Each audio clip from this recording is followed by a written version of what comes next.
तृणमूल कांग्रेस ने ट्वीट किया है चारों बाई इलेक्शन की सीटों पर।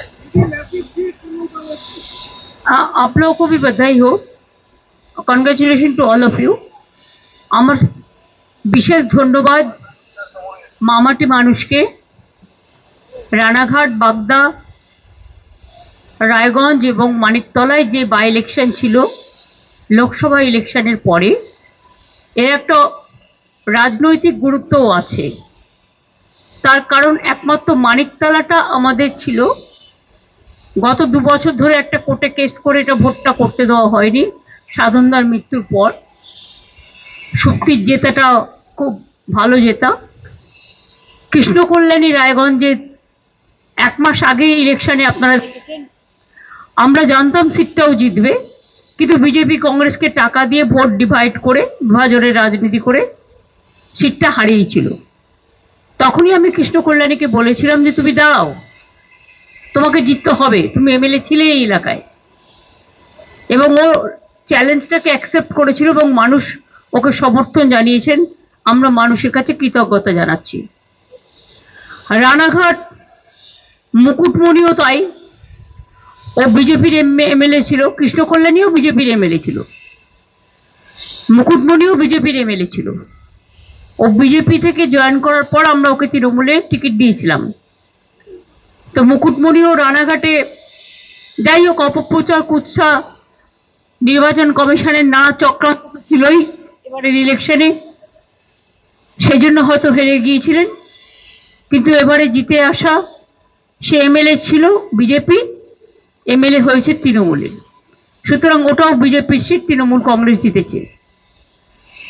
রানাঘাট আর গাইঘাটাও তাই, গাইঘাটা সিটটাও বিশ্বজিৎ হেরে গিয়েছিল, কিন্তু খুব ভালো ছেলে, স্ট্রং ছেলে। ও আমার বললো দিদি আমি আগামী দিন লড়বো, কিন্তু এখন আমি এই সিটটা আমি লড়ছি না। তখন আমরা আমাদের সবচেয়ে ইয়াংগেস্ট প্রার্থী মমতাবালা ঠাকুরের মেয়ে মধুপর্ণাকে আমরা করেছিলাম, এবং মধুপর্ণা খুব ভালো ফাইট দিয়েছে, ওখানকার মানুষ সমর্থন জানিয়েছে, জিতেছে। 4টে সিটের মধ্যে 3টে সিট ছিল বিজেপি, লোকসভাতেও ছিল, বিধানসভাতেও ছিল, সেটা তৃণমূল কংগ্রেস জিতেছে, আর আমাদের সিটটা আমরা জিতেছি, অর্থাৎ আউট অফ 4।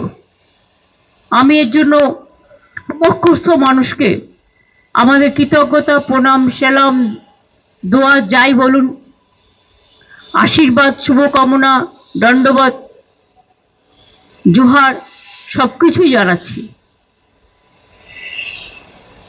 আজকের এই জয়টা মানুষের জয়। আবার নতুন করে আমাদের সামাজিক দায়বদ্ধতা মানুষের প্রতি, সমাজ সংস্কার, সমাজের জাগরণ এবং বাংলার অস্তিত্ব রক্ষায়, বাংলার মানুষের অস্তিত্ব রক্ষায়, বাংলায় যারা থাকে তাদের অস্তিত্ব রক্ষায়, শান্তি, সম্প্রীতি, সংহতি সবকিছুকে নিয়েই আগামী দিন আমরা কাজ করব। লোকসভা নির্বাচনের জয় এবং বিধানসভা নির্বাচনের জয় দুটোই আমরা ডেডিকেট করব 21শে জুলাই।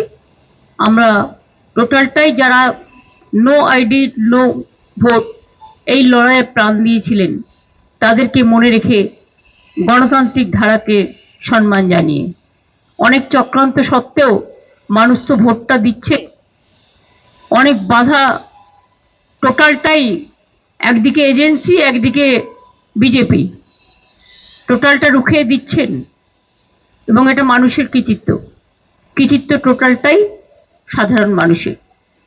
তাই মানুষের আমি এখনো বলবো, আমরা একটা রাজনৈতিক দল, সামাজিক দায়বদ্ধতা, সমাজ সেবা করা এটাই আমাদের কাজ।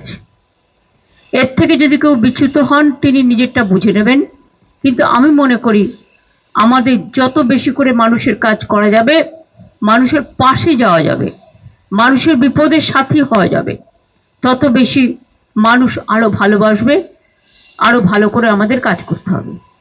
এটাই আমার। আর সারা ভারতবর্ষও আমি শুনেছি যে বিজেপি পর্যুদস্ত হয়েছে। শুধু দুটো সিটে মনে হয় মধ্যপ্রদেশের রাজস্থানে যেখানে ক্ষমতায় আছে, সেখানে নিজেরা নিজেদের মতো কি করেছে না করেছে আমি জানি না, না জেনে বলবো না। বাদ বাকি সিটগুলোতে তারা মোটেই জয়লাভ করেনি। সুতরাং অল ইন্ডিয়াতেও ট্রেন্ড হচ্ছে টোটাল বিজেপির বিরুদ্ধে।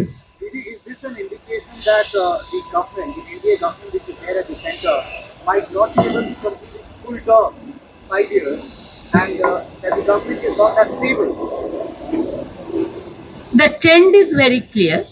Even earlier mandate also, it is not in favor of NDA. It is favor of India, and it is not favor of BJP. All together with the NDA party, all party. Maybe I may be wrong, but whatever I heard, I came to know that collectively they all got 46% vote, and India itself have got 51% vote. So mandate is against of them, and now again they have started the agency Raj, and this Nyaya Samhita bill, I don't know what they have done. Even doctors are afraid. Journalists, you must know how your life is also danger for this bill. Freedom is at stake.